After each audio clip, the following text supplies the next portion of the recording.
Hey guys, what's going on? So today we are going over the update. We are just now into the update. We have the capture event and everything going on already. Today we're mainly going to be looking at Pinolo and probably Thor as well as the new Nat 4 because there are only like 3 Pinolos we can look at, light, dark, and wood. Light and dark will be very quick because they are, I don't know if they're just only meant for fusion because their stats are like basically unusable. We're going to go to the Nat 2, Evo 3, 6-star, and you can see they have 1000 of each and 11k HP at totally maxed.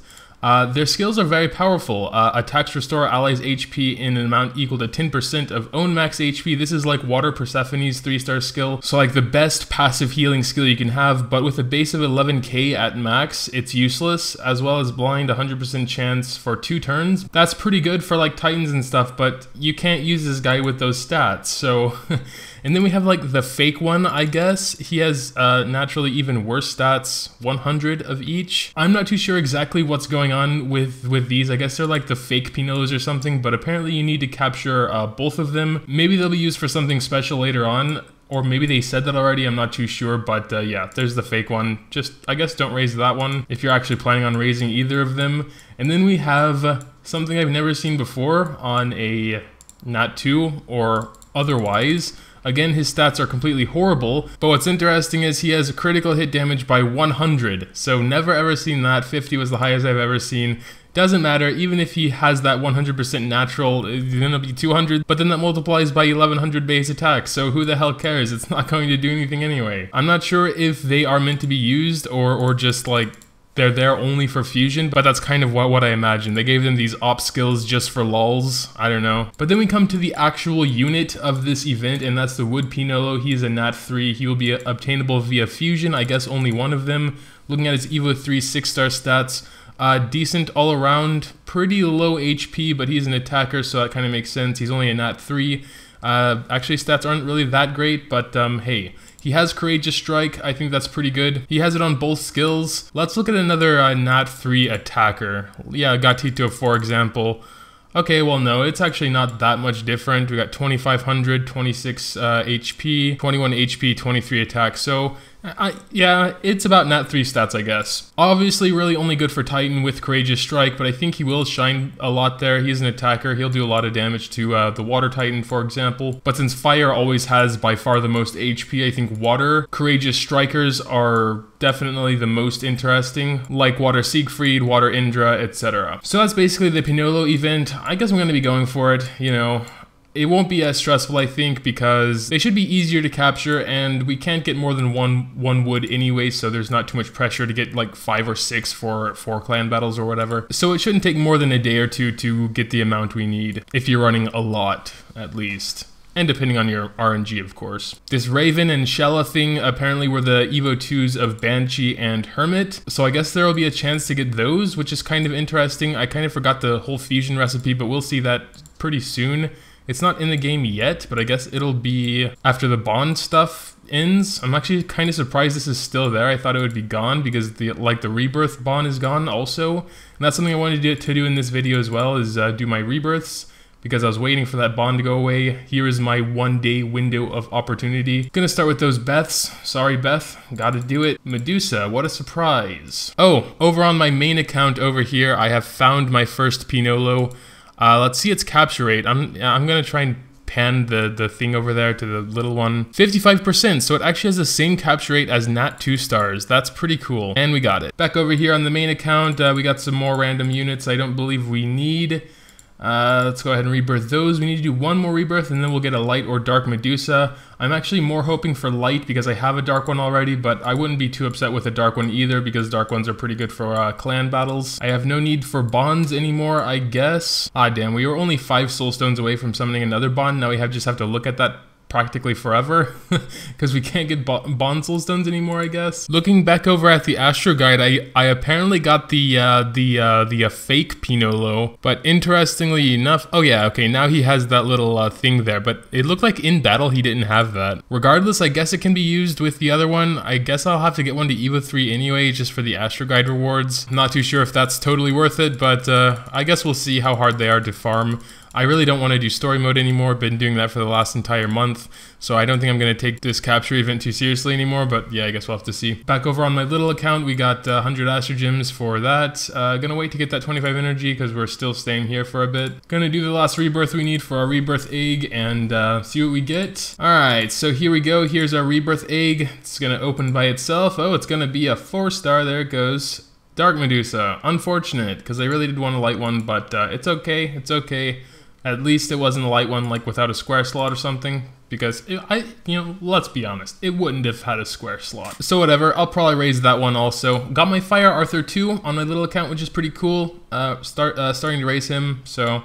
On my little account, definitely going for the Pinolo event, fully because I have to raise a lot of units anyway. I'm still early on in the game. I didn't bother to go over gem sets for the Dark and Light Pinolos, but I guess I'm going to do that for the Wood one, because I think this is one that's probably worth raising, at least for Titans. Looking at his stats, again, he has decent attack power. Yeah, it's kind of average all around. Not great stats, but he's a Nat 3, so that's to be expected. I heard crit is good for Courageous Strike units, so you could think about building him. Like, best case would probably be like crit rate attack HP on the Ruin set if you just like want a good chunk of damage and survivability, or you can go full glass with crit rate attack on the Ruin set. I'm just not sure if a full Ruin set, I don't know if he's really worth that. So probably what I'm going to do is just going to build him like attack HP or something on a broken set, or maybe any random set if it just happens to work out like that, because I don't know, looking at his stats, I don't think he's worth a full Ruin set. I can put that on like my Nat 4s before I'd want to give him something like that. So that's just my opinion. If you want to go full force for him, then I would recommend Ruin, crit rate attack HP. Going to be checking out the Thors this video, and maybe in another video I'll go over the Balronas. But yeah, starting out with Thor, first of all we have the Fire Thor, a defender and a defense breaker, 70% 2-turn and 50% 2-turn, pretty low chances, actually quite sad, especially on the active skill. Defense break is always good, but for a Nat 4, 50% is way too low. I really hope they bump that up, because at the moment he definitely doesn't feel worth going for. I mean, even Nat 3s have like 60% at least on the active. So I mean, yeah, if you average it out at 60% for each, and that's about average for some Nat 4s, but he's like he's special. He'll be in Rebirth, the first Rebirth festival. I thought he would be a little bit better, but this is just the Fire one. Let's take a look at his variant form. Alright.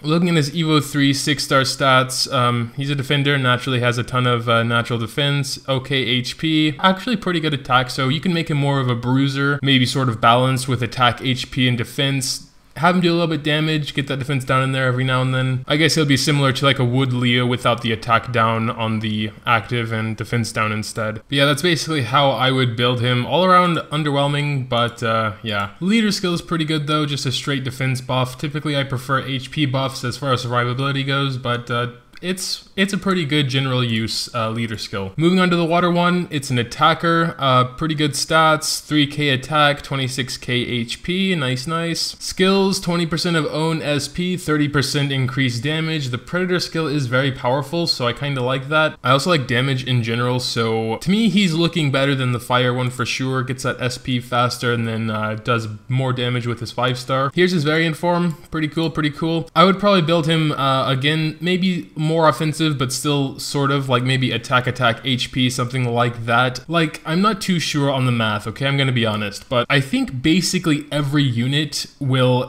do the most damage with crit rate attack on the Ruin set. So that's kind of what I'm like always recommending for attackers if you want to get the most damage. But I'm not sure if it's that much more worth it for units that don't need crit to make the skill work and aren't dark. So probably for him, I would go more like attack HP instead of going for crit or Ruin sets or stuff like that. Just because you might get a bit more damage out of crit rate attack HP on the Ruin set, but I'm not sure if that boost is really worth it when you can put that on something that it would be really good for. Because in the real world of MSL, I guess, gems aren't unlimited and you can't just like pick and choose what gems you get, you know? You could farm B8 Golem 1,000 times and only get one good crit rate gem, for example. So yeah, I'd probably go attack HP on him.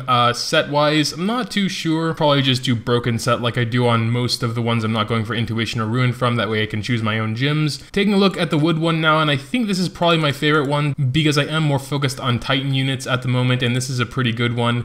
We got Courageous Strike on the 3-star skill, Blind on the 5-star skill. He does need crit, but I heard crit is good for Courageous Strike anyway, so you would definitely have to build him with crit. His skills rely on that. So if I am going to go for Thor, I would definitely go for the wood one. Here's his variant form, and looking at his stats, balanced. Good attack, good defense, good HP. He's balanced. I probably would build him like I build attackers though, because he does need crit anyway, and then you want to kind of take advantage of the fact he's going to be criticalling most of the time and give him the ruin set with an attack gem to boost the effectiveness of the crit, blah blah blah, and an HP gem to make him a bit more survivable. So crit rate, attack, HP on the ruin set. This is what I would do. This is I think what he's worth. He is a partial debuffer with his blind, so I wouldn't recommend going full glass like crit rate, attack on the ruin, because then I don't think he'll survive long enough to get that blind off, and that would be a shame. Not sure if I showed the variant wood, so there that is. Nice. Now looking at the light one, which is seemingly very fitting. I mean, he is Thunder God Thor, and the color scheme really matches there. Also a debuffer with shock, makes sense, and defense down. 60% on both skills, but the shock is for 2 turns, so that is quite powerful. Very good for Astromon League if that shock does land. And then we have the general defense down for 2 turns, which is also pretty good. So straight debuffer, he is a tank, that's good. Here's his variant form, and I would probably build him HP defense, just make him totally survivable to get off of that shock constantly, kind of like a wood Leo, I guess. So like I said, he'll mainly be used in Astromon League as a shocker. 60% for 2 turns is pretty good. And yeah, just making him as survivable as possible. That's just what I would do. Finally, we're taking a look at the Dark Thor. We have defense down, critical hits, 100% chance defense down for 2 turns. That's quite cool. And also critical hits grant Courageous Strike on the active skill. So as a dark attacker, you want him to have critical anyway, regardless of his skills, to be honest. And since his skills need it anyway, there's absolutely no question if you are lucky enough to pull a Dark Thor, you want to go crit rate, attack, HP on the ruin set. Looking at his 6-star Evo 3 stats, they are pretty solid. His attack is actually a little bit lower than average, but he makes up for it in high defense and okay HP actually. Here's his variant form. Pretty cool. And yeah, I guess that's actually it. We'll also, I guess, be having the monkeys. I guess I should have done a review on them already, but I was kind of just hyped about the new units that came in, so I decided to do those first. And it seems like no one is really hyped about the monkeys anyway, so I'm not even sure if I'm gonna do a review on them. But yeah, I guess for now, that'll do it. Got some Pinolos to capture. Like I said, I kind of forgot how the fusion's going to work, but we'll see that, I guess. Either today or tomorrow, I'm not too sure, but we'll see it. Yeah, tell me what you guys think about this new capture event. Tell me what you guys think about the Thors in the comments below. Also, make sure to drop a like if you did enjoy. I would really appreciate it. Thanks, as always, for watching, and until next time.